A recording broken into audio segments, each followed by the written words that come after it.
रत्नागिरी में गृह राज्य मंत्री योगेश कदम ने प्रेस कॉन्फ्रेंस में अपने बयान पर सफाई दी। उन्होंने कहा कि उनके बयान को तोड़ मरोड़ कर राजनीति की जा रही है, जो दुर्भाग्यपूर्ण है। कदम ने स्पष्ट किया कि उन्होंने पुलिस से मिली जानकारी ही मीडिया के सामने रखी थी। साथ ही उन्होंने संजय राउत पर तंज कसते हुए कहा कि वे उनके शब्दों को गंभीरता से नहीं लेते। कदम ने आश्वासन दिया कि मामले की सुनवाई फास्ट ट्रैक कोर्ट में होगी और आरोपी को कड़ी सजा दिलाने के निर्देश पुलिस को दे दिए गए हैं। उन्होंने कहा कि सरकार महिलाओं की सुरक्षा को लेकर पूरी तरह संवेदनशील है।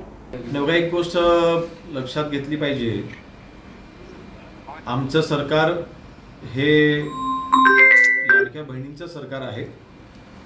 महिलांच्या बाबतीमध्ये अत्याचार जे होत आहेत त्या बाबतीत झिरो टॉलरन्स ही पॉलिसी आमच्या सरकारची पहिल्या दिवसापासूनची राहिलेली आहे।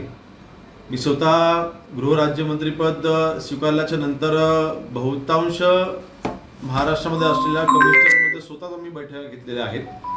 त्या बैठकांमध्ये देखील ज्या सूचना मी केल्या होत्या, महिलांच्यावरती जे अत्याचार होत आहेत त्यासाठी पोलिसांनी जिथे कडक कारवाई करा अशा सूचना मी माझ्या प्रत्येक बैठकामध्ये दिलेल्या आहेत। नक्कीच काल जे काही वक्तव्य मी केलं त्याचा विरोधकांकडून हा विपर्यास केला जातोय। ज्यावेळेस मी तिथे स्वारगेट येथे गेलो त्यावेळेस एक गोष्ट लक्षात आली की रहदारीचं ती जागा आहे आणि अशा रहदारीच्या जागेमध्ये जर का आमच्या बहिणीवरती अत्याचार होत असताना कोणी ऐकलं कसं नाही, कोणी मदतीसाठी धावून कसं गेलं नाही, हा प्रश्न जेव्हा म्हणजे त्या पोलिसांना विचारला, त्यांनी जे मला उत्तर दिलं ते मी काल माझ्या प्रेसमध्ये मी सांगितलं। मला वाटतं याचा माझ्या वक्तव्याचा विपर्यास करून ह्याचा राजकारणासाठी वापर जर का विरोधक करत असतील तर मला वाटते अतिशय दुर्दैवी आहे।